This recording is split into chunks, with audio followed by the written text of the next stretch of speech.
मथुरा से आगे निकला। शायद वो प्रेम भगवान को मंजूर नहीं था।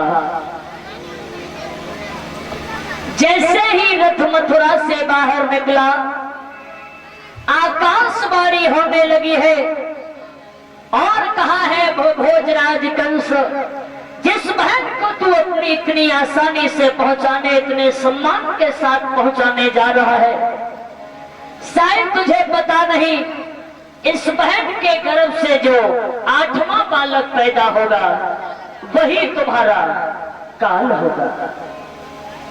कंस ने विचार किया कि न रहेगा बांस और न बजेगी बांसुरी।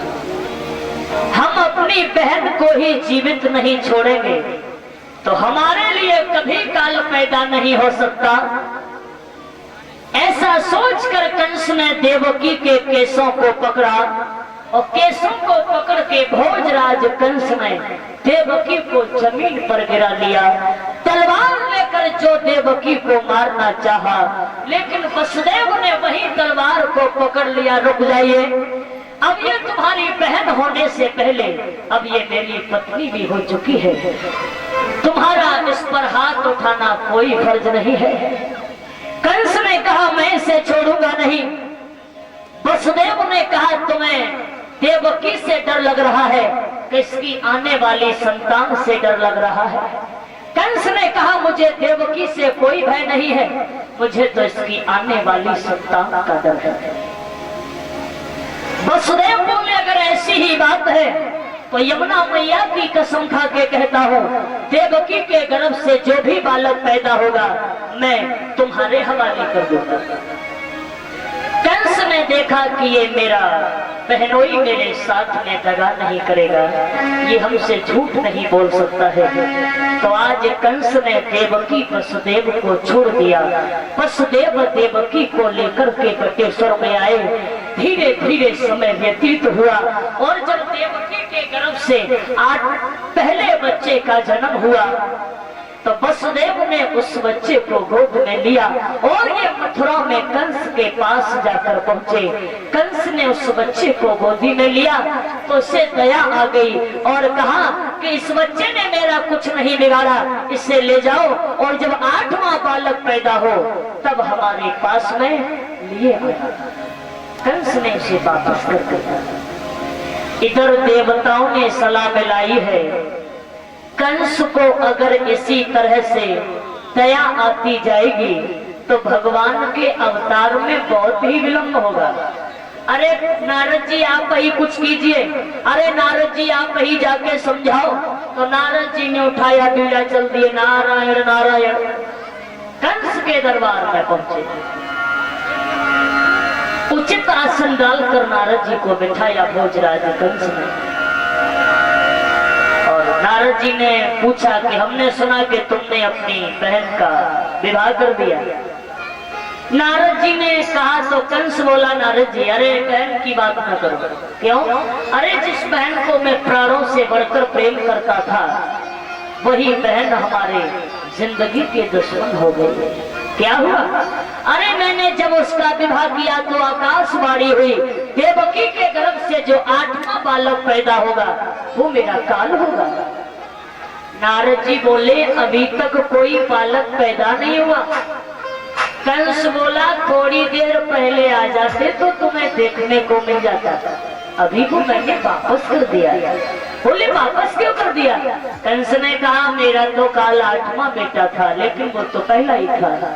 नारद जी ने कहा भोजराज कंस, आकाशवाणी ने ये तो नहीं कहा कि जो नंबर से 8वां बालक पैदा होगा वही तुम्हारा काल होगा। अरे 8वां बालक तो चाहे जौन सा भी हो सकता है, तुमने उसे वापस क्यों कर दिया?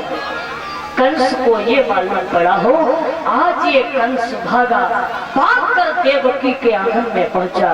देवकी की गोदी से उसने उस बच्चे का पैर पकड़ा और घुमाकर पत्थर की चट्टान से पटक दिया। आज इस कंस ने देवकी के बच्चे का वध कर दिया। मैया देवकी रोती चिल्लाती रह गई।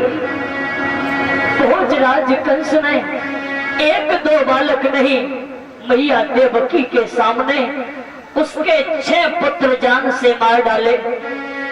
7वां गर्भ होता है तो भगवान की माया ने काम किया और उस गर्भ को निकालकर रोहिणी के गर्भ में डाल दिया, जहां गोकुल में बलराम नाम का बेटा पैदा हुआ। अब नंबर आता है 8वें गर्भ का। 8वें गर्भ की बारी है। कंस के यहाँ पूरी तरह से तैयारी है। इसने देवकी वसुदेव को पकड़ के हाथों में हथकड़ियां, पैरों में बेड़ियां डालकर इसने काल कोठरी में डाल दिया। आज देवकी वसुदेव काल कोठरी में पड़े हैं। धीरे धीरे समय व्यतीत हुआ और जब 9वां मास व्यतीत होता है, धीरे धीरे भादों का महीना आ गया। दिन अष्टमी है, रात आधी होने जा रही है। थोड़ा थोड़ा चंद्रमा मुस्कुराता हुआ निकल रहा है, थोड़ी थोड़ी वर्षा भी हो रही है। उसी बीच देवकी वसुदेव ने देखा कि पहरेदारों पर बेहोशी आ गई और जैसे ही पहरेदारों पर बेहोशी आई, उसी समय देवकी वसुदेव देखते हैं तो एकदम से जेल की दीवार चमकने लगी है और जैसे ही जेल की दीवार चमकी है तो वसुदेव देवकी के नेत्र उसी दीवार पर टिक गए। क्या देखा? एक बड़ा सुंदर नौजवान है जिसकी 4 भुजाएं हैं, हाथों में शंख चक्र गदा, गले में बैजंती मालाएं, माथे पर मुकुट है। इतना सुंदर रूप जब देखा तो देवकी वसुदेव ने हाथ जोड़कर कहा, प्रभु कंस यहाँ कभी सफाई भी नहीं करवाता है, आप ऐसी जगह कैसे आ गए? तो हम आपकी क्या सेवा करें? भगवान हंसकर बोले, सेवा करवाने नहीं, सेवा तो तुम्हारी करने आया हूं। पहले हमारे ऊपर एक एहसान करो, रातों ही रात में हमें किसी तरह से गोकुल में पहुंचा दो और जब मैं बड़ा हो जाऊंगा तो कसम खाकर कहता हूँ इस कंस दुष्ट को जल्दी ही खाक में मिलाकर छोड़ूंगा और तुम्हारी हथकड़ी बेड़ियां जल्दी से ही तोड़ दूंगा। इतना कहकर के भगवान शिशु रूप धारण कर लेते हैं और देवकी की गोदी में आकर के लेट जाते हैं। बोलिए बाल कृष्ण भगवान की। आज देवकी ने कहा, मेरे भैया ने इतने बालक मार दिए, मुझे दुख नहीं हुआ, लेकिन इसको बचा लो, ये बहुत सुंदर है। वसुदेव बोले, पागल हो गई हो, हाथों में हथकड़ियां, पैरों में बेड़ियां, 4-4 ताले लगे हैं, पहरेदार खड़े हैं और ऐसी काली रात में इस बच्चे को लेकर के कहा जाए? वसुदेव ने कहा कि अगर हथकड़ी बेड़ियां टूट जाए तो मैं ये इरादा तुम्हारा अवश्य पूरा कर सकता हूँ। उसी समय देवकी वसुदेव ने क्या देखा? खुल गए सारे ताले, वह क्या बात हो गई। क्या देखा देवकी वसुदेव ने? अभी रुक जाओ। खुल गए सारे ताले, वह क्या बात हो गई। वो जब से जन्मे है कन्हैया, करामात हो गई। जब से जन्मे है कन्हैया, करामात हो गई।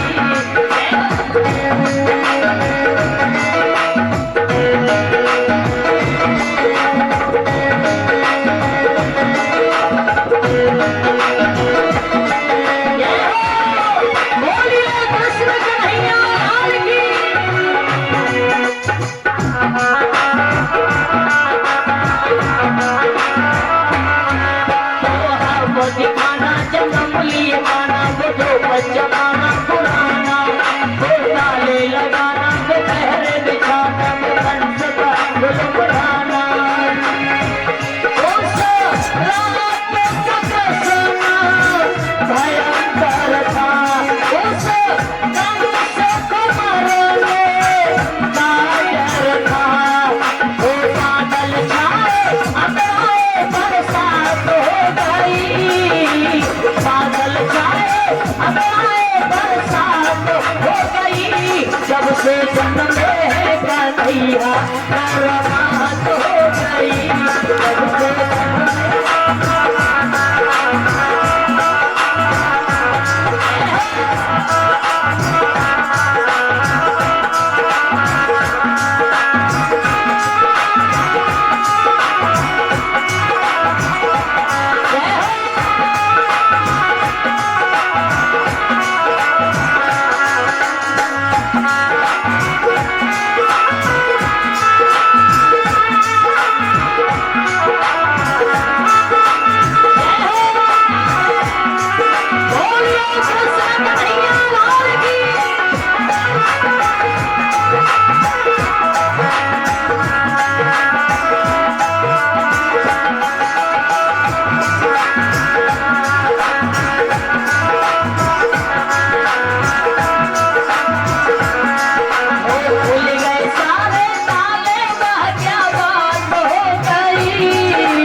और सभी ऊंचे ऊंचे हाथ करके तालियों का साथ देते हुए, वो जब से जन्म है कन्हैया हमारा मात हो गई, जब से जन्म है कन्हैया हमारा मात हो गई। और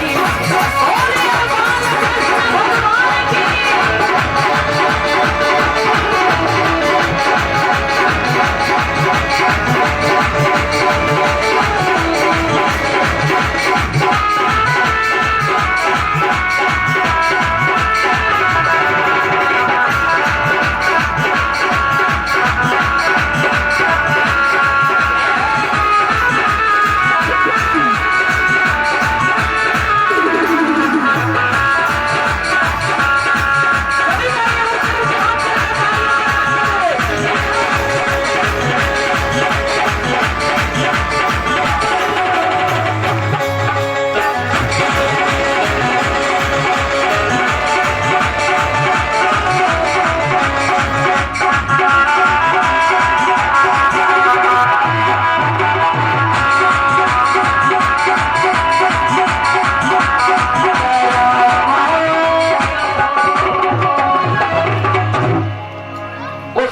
की हथकड़ी बेड़ियां सब टूट गई।